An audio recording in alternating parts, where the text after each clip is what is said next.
예, 도대체 책을 몇 권 읽어야 충분한가? 도대체 책을 몇 권 읽어야 충분한가?라는 제목으로 하나님 말씀 증거하도록 하겠습니다.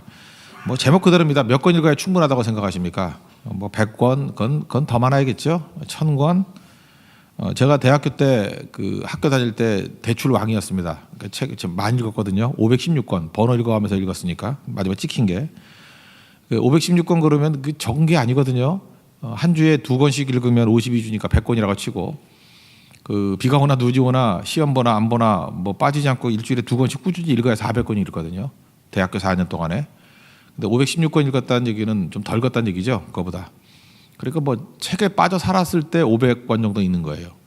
그러니까 1000권 읽었다 그래도 그 뭐 한 10년은 책에 빠져 살아야 한 1000권 정도 읽을까 뭐 이렇게 생각할 수 있다는 것입니다.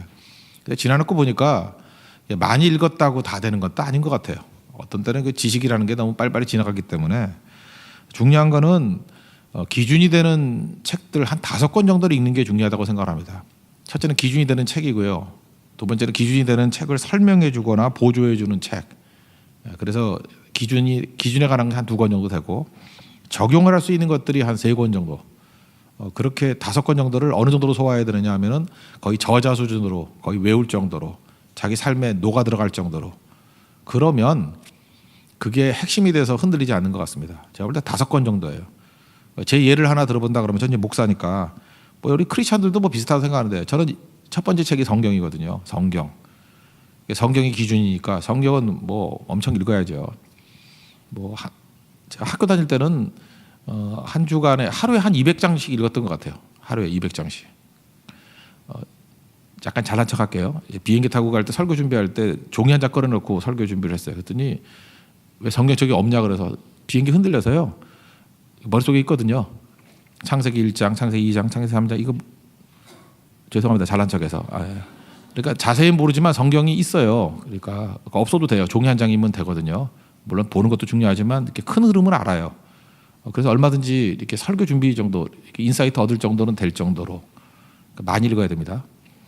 그리고 성경의 보조가 되는 것들, 우리 성도들도 좀 이걸 가졌으면 좋겠다는데 성구 사전이 굉장히 중요해요. 성구에 관한 것들을 이렇게 연결된 성경 구절을 모아놓은 게 성구 사전이거든요. 성구 사전 한 권 정도는 있으면 굉장히 유익합니다. 그 평신도들도 저는 필요하다고 생각해요. 좋은 성구 사전 하나를 갖고 있으면 큰 흐름이 된다. 지금 뭐 그 핸드북 같은 거 그런 얘기는 아니에요. 성구 사전입니다. 그리고 저한테 3가지 보조 설명해 주는 책이 있어요. 첫 번째는 논리를 설명해 주는 책은 논리는 순전한 기독교. C.S. 루이스의 순전한 기독교. 이거 읽으면서 기독교적인 논리 흔들릴 때마다 한 번씩 잡아봅니다. 그리고 열정에 가는 것은 A.W. 토저의 The Pursuit of God, 하나님을 추구함. 이게 열정에 관한 책이고 태도나 자세에 관한 책이라면 목사와 설교, 마틴 루디 존스.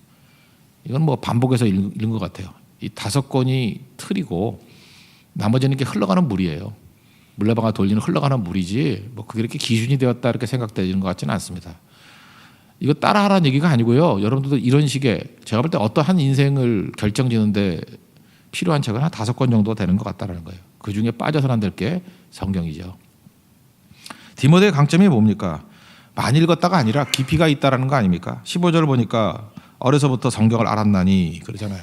능히 이 성경은 그리스도 예수 안에 있는 믿음으로 말하면 구원에 이르는 지혜 준다고 지혜. 그러니까 한 권의 사람이었다는 것입니다.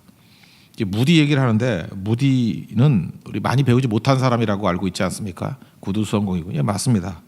그러나 많이 못 배웠다고 무식한 사람이라고 생각하면 곤란해요. 성경 하나 연구하는 데는 생명 걸었어요. 거의 몰두했습니다. 그래서 한 권의 사람이에요. 오히려 다른 지식이 없으니까 성경 하나만의 지식을 갖고 뛰니까 더 강력해질 수도 있었다 이렇게 얘기를 합니다. 한 권의 사람이었어요. 그러면 한 권의 사람이 되는 게 쉬운 일이 아니거든요. 왜냐하면 성경만을 연구한다 그러면 포기할 게 많아요. 세상 즐거움 다 버려야 돼요. 교제권 다 어떤 때 포기해야 되고 사사 오락 뭐 이런 거 포기해야 되고요. 어떤 때는 개인적으로 쥐는 것도 포기해야 됩니다. 그러지 않으면 이 말씀에 집중할 수 없겠죠. 저는 요즘에 이제 몸이 배서 그러는데 딴 건 모르지만 제가 설교는 안 빠지고 계속 하잖아요. 그 설교 이렇게 계속 준비하려면 성경 연구 안 하고는 불가능하죠. 그럼 굉장히 많은 걸 포기한다. 저 되게 인생 단순합니다. 공부하고 교회 오고 집에 가고 그게 다예요. 가끔 운동하고 요즘 운동도 안 해요. 뭐 이렇게 걷고 그게 다예요 인생이. 그러지 않으면은 집중할 수가 없겠죠. 그러니까 굉장히 많은 걸 포기해야 된다는 것입니다. 그러니까 뭐 사는 게 바쁜 인간들 있죠. 뭐 이것저것 뭐 여기도 가고 저기도 가고 볼 것도 없어요. 그 사람은 기도도 소홀해지고 말씀도 소홀해질 수밖에 없다는 것입니다. 그러니까 진짜 중요한 거에는 몰입하는 게 꼭 필요하다는 것입니다. D.L. 무디는 한 권의 사람이었고 또 하나는 새벽의 사람이었어요. 이게 언제 읽죠? 이 새벽이 없으면은 절대로 몰입할 수 없다는 것입니다. 이건 예배가 아니라는 거예요. 그래서 D.L. 무디를 표현할 때 그는 성경의 사람이었다, 새벽의 사람이었다. 근데 그 옆에 있는 R.A. 토레이라고 우리 대천덕 신부라고 우리 한국에 오셨던 분 있죠. 그분은 할아버지 되시는 분인데 R.A. 토레이 박사가 이제 이 박사님이 지식을 가지고 많이 도와줬어요. 같이 동역을 했는데 R.A. 토레이 박사가 옆에서 보건대 이렇게 얘기하더라는 거예요. D.L. 무디가 굉장히 똑똑했다라는 거예요. 뭐 일반 일들 그 많은 사역들을 하는데 그거 머리 없이 되겠습니까? 근데 해석이 참 재밌어요. R.A. 토레이 해석이에요. D.L. 무디가 이렇게 똑똑했던 이유가 뭐냐 하면 말씀과 새벽 때문에 똑똑해졌다는 거예요. 말씀과 새벽 때문에. 새벽에 기도하고 난 다음에 말씀 읽고 난 다음에 아주 싱싱해졌다는 거예요. 식사 이후에 이게 어떤 표현을 하는데 싱싱해졌다는 거예요. 이걸 좀 다른 측면에서 제가 하나 설명을 해야 되는데 이게 제 경험하고도 관계가 돼 있고 우리 학부형들이라 그러면 학생들하고도 좀 연관이 돼 있다고 생각을 합니다. 여러분 생각보다 머리 쓰면은 에너지 소모가 엄청납니다. 한번 집중해 보면요, 막 배가 고플 정도로 허기질 정도로 이 머리 쓰는 게 육체적 노동에 비할 바 못할 정도로 더 많은 에너지 소모가 있어요. 그래서 공부를 많이 하면 당이 떨어져요. 당 떨어지는 게 느껴져요. 이 뇌과학자 얘기입니다. 여기 의사분들 계시니까 뭐 아실 거예요. 이 뇌를 움직이는, 뇌를 구동하는 영양소가 있는데요. 우리 3대 영양소 그러잖아요. 하나가 단백질, 지방, 탄수화물. 근데 뇌를 구동하는 거는 단백질 아니라는 거예요. 지방 아니라는 거예요. 지방은 이게 장기 저장 장치잖아요. 그죠? 이건 아니라는 거예요. 단백질은 뭐 고기 같은 건데 그것도 아니라는 거예요. 뇌를 구동시키는 것은 포도당인데 포도당은 탄수화물에서 나오는 겁니다. 그러니까 탄수화물을 먹지 않으면 뇌가 구동이 안 되는 거예요. 근데 탄수화물에서 포도당이 나오는데 이 포도당이 이게 머무르는 시간이 길지 않대요. 한 3시간, 4시간? 그래서 우리 같으면 밥 먹잖아요. 밥 먹고 난 다음에 머리가 팽팽 도는 거예요. 왜? 포도당이 나와가지고 잘 도는 거죠. 근데 이걸 핀트를 잘못해가지고 공부하는 사람이 고기를 먹어요. 그럼 졸리기만 해요. 머리는 안 돌고. 그거 경험해 보셨어요? 그래서 고기 많이 먹는 사람들은 되게 깡통이에요. 이게 글 잘 못 써요. 뭐 계산도 못하고 먹고 자고 뭐 이런 애들이에요. 근데 주로 머리 쓰는 사람들은 거의 탄수화물을 먹어요. 왜냐하면 뇌 구동에는 탄수화물보다 중요한 게 없거든요. 물론 서양 사람들은 빵을 먹습니다. 근데 빵보다 밥이 좋은 이유가 뭐냐면 밥이 이게 포도당이 머무르는 시간이 훨씬 길대요. 그리고 빵은 한 2시간밖에 안 된대요. 보조식품으로요. 견과류를 먹으면은 포도당이 머무르는 시간이 길대요. 그래서 뭐 땅콩이나 호두 이런 걸 먹으면은 그래서 글 쓰는 사람들 보면 옆에 가보면 꼭 견과류가 있어요. 그 경험적으로 아는 거죠. 그러면 머리가 계속 잘 돌아요. 부모가 새벽 기도도 안 하고 기도도 안 하고 뭐 읽지도 않고 이러면은 되게 아침 설치잖아요. 부모가 안 먹으면 애들도 안 먹거든요. 후다닥 깨가지고 학교 가기 바쁘고. 걔네들이 언제 정신이 돌아오는지 아십니까? 점심 먹을 때 돌아와요. 그때 밥 먹잖아요. 아니면 이제 미리 먹든지 한 2교시 끝나고 먹든지. 그 이전까지는 깡통입니다. 절대 머리 안 돌아요. 그러니까 하루가 있다 그러면 반 정도를 날리고 살아가는 인생들이죠. 그러니까 부모도 머리가 나빠. 아침에 밥도 안 먹어. 기도도 안 해. 이건 뭐 말할 것도 없죠. 그냥 나고자예요, 그거는. D.L. 무디 강점을 굳이 설명한다고 하면 그거예요. 그는 아침에 깨서 말씀 읽고 영적으로 충만해지고 그 다음에 기도하고 하나님의 도우심을 받고 그 다음에 아침 식사를 신나게 했대요. 그리고 회의하고 일들을 처리했대요. 근데 우리는 겉으로 볼 때 기도하고 난 다음에 말씀 붙들고 난 다음에 사람이 똑똑해졌다 그러지만 제가 볼 때 그거 아침밥 먹고 난 다음에 강해진 것도 있어요. 그게 무디였고 그게 하나님의 사람들입니다. 그래서 깨자마자 만나 먹인 게 뭐예요? 만나도 일종의 탄수화물 아니겠어요? 그죠? 그런 거 먹고 힘내게 만드는 것. 그게 하나님의 방법이라는 것입니다. 새벽밥 먹고 가라고요. 그냥 가지 말고. 새벽기도 하고 밥 열심히 드시고 그러면 여러분의 머리가 달라지게 된다는 것입니다.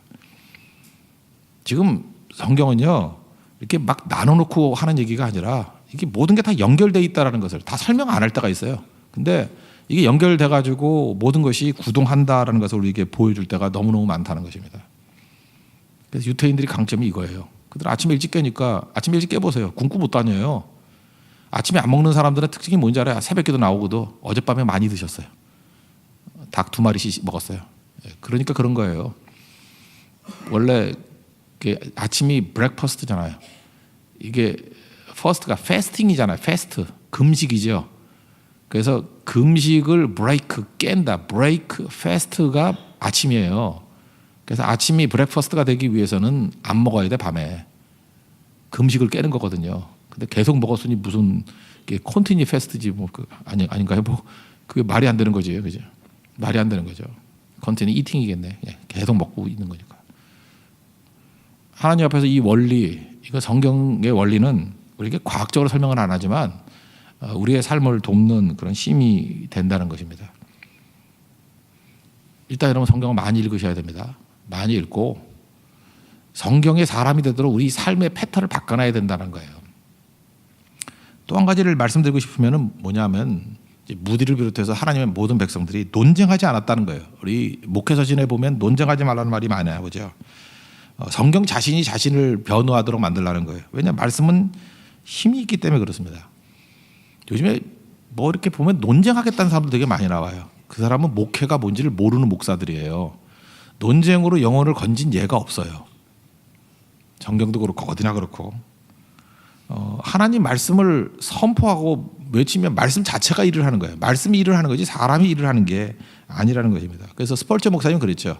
말씀의 사자 이 라이언을 풀어놓으라고.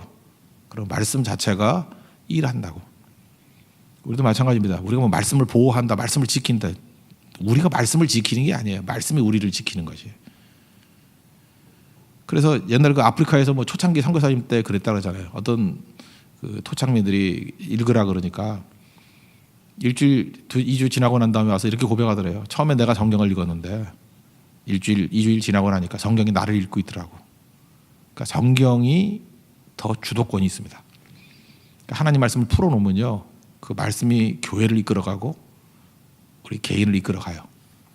내가 말씀 가지고 장난치는 게 아니에요. 그 말씀은 풀어놓는 겁니다. 그래서 하나님 말씀은 살았고 운동력이 있다 그런 얘기를 하지 않습니까? 그래서 하나님 말씀을 우리가 다루는 방법은 뭐냐면 지난번 그 독서법 얘기하는 거와 똑같은 거예요. 4단계 다시 한번 적용해 볼게요. 첫째는 그냥 읽기예요. 그러니까 많이 읽어야 됩니다.